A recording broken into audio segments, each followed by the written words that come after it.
Halo teman-teman, gimana kabarnya? Sehat kan? Kali ini aku akan memberitahukan cara menganalisis resiko menurut ISO 31000. Sebelum kita memulai video tutorialnya, apa sih ISO 31000 itu? ISO 31000 adalah keluarga standar internasional pedoman penerapan manajemen risiko yang diterbitkan oleh International Organization for Standardization. Berdasarkan ISO 31000, terdapat 7 tahapan untuk menganalisis manajemen risiko, yaitu yang pertama, penetapan konteks, yang kedua, identifikasi risiko, yang ketiga, analisis risiko, yang keempat, evaluasi risiko, yang lima, perlakuan risiko, yang keenam, pemantauan dan peninjauan, yang terakhir adalah komunikasi dan konsultasi. Nah, untuk konteks perusahaan, saya mengambil perusahaan Nvidia. Dengan objektif pertama adalah 1 juta produksi PGA dengan KPI tahunan penjualan lebih banyak dari 1 juta unit.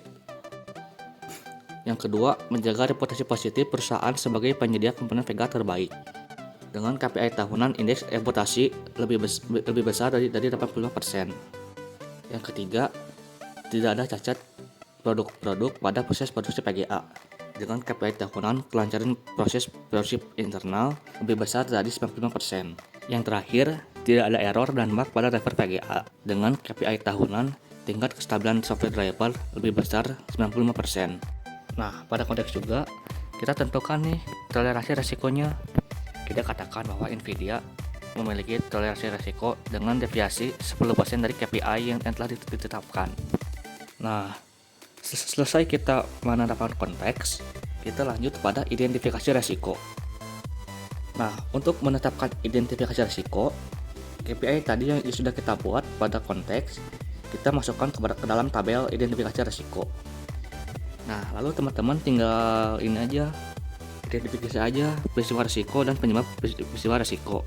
Contohnya, pada KPI pertama, peristiwa resikonya adalah penjualan tidak mencapai target dengan penyebabnya adanya brand lain yang serupa dengan harga yang berbeda. Nah, untuk yang nomor 2, 3, dan 4 sama saja sama yang nomor 1 tadi.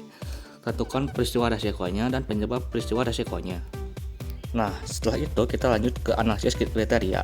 Nah, pada analisis kriteria ini, teman-teman membuat tabel dengan peningkatan mendapatkan kemungkinan resiko. Bisa dengan skala 1 sampai 5 ataupun skala 1 sampai 4.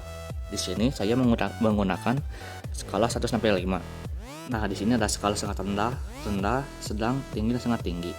Untuk dampak 1, 2 sampai 3, 4 sama aja ya semuanya. Nah, setelah itu kita lanjut dengan analisis dan evaluasi. Nah, peristiwa risiko yang tadi kita telah tentukan di identifikasi, kita masukkan ke dalam tabel analisis dan evaluasi. Nah, yang pertama itu kita penjualan tidak mencapai target. Kita perusahaan telah efektif dalam mengendalikan masalah internal ini dengan dampak sebanyak 2, kemungkinan sebanyak 1, dan total exposure sebanyak 2. Nah, bagaimana nih kita menentukan total exposure-nya? Gampang. Untuk menentukan total exposure, kita hanya mengalihkan dampak dan kemungkinan, maka hasilnya akan terlihat menjadi 2, sama dengan nomor 2, 4 kali 4 sama dengan 16, dan seterusnya. Untuk menentukan tingkat resikonya, kita lihat dulu nih bagaimana peta resikonya. Untuk peristiwa nomor 1 ini kan dampaknya ada 2. Nah, kita lihat impact nomor 2 di sini. Lalu kita lihat likelihood itu adalah kemungkinannya. Nah, untuk nomor 1 ini kemungkinannya berada di nomor 1. Nah, kita tarik garis saja dari kolom nomor 2 ke nomor 1, maka dilihat hasilnya akan berada di kolom yang warna hijau ini. Nah, berarti kalau warna hijau ini kita tingkat resikonya adalah sangat rendah atau rendah. Tingkat resikonya adalah rendah. Nah, lalu kita lanjut kepada perlakuan risiko dan pemantauan. Nah, untuk perlakuan risiko dan pemantauan ini, kita masukkan peristiwa risiko tadi beserta dampak, kemungkinan, dan total exposure-nya. Nah, untuk menentukan perlakuan risikonya, kita lihat dulu nih apa toleransi risikonya. Untuk kasus ini, toleransi risikonya adalah deviasi 10% dari KPI yang telah dibuat. Untuk pemantauan ini, kita tentukan dulu nih PIC-nya atau people in charge, atau bisa disebut juga sebagai orang yang bertanggung jawab pada setiap peristiwa risiko. Setelah itu kita lanjut kepada frekuensi pemantauan dan frekuensi pelaporan. Setelah itu kita lanjut deh ke tahap terakhir, yaitu komunikasi dan konsultasi. Pada komunikasi dan konsultasi ini, kita masukkan keempat peristiwa risiko tadi. Lalu kita buat bagian komunikasi dan konsultasi yang terdiri dari pemangku kepentingan, media konten.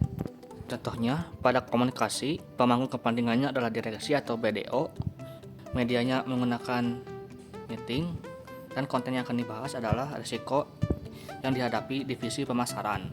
Lalu yang konsultasi, pemangku kepentingan, direktur utama dan divisi humas, medianya merupakan meeting, konten yang dibahas atau yang dikonsultasikan adalah risiko yang dihadapi divisi pemasaran dan tindakan penanganannya. Nah, itu merupakan tutorial singkat bagaimana cara menganalisis risiko menurut ISO 31000. Bagaimana? Mudah bukan? Semoga video ini bermanfaat. Bila ada kekurangan mohon maaf.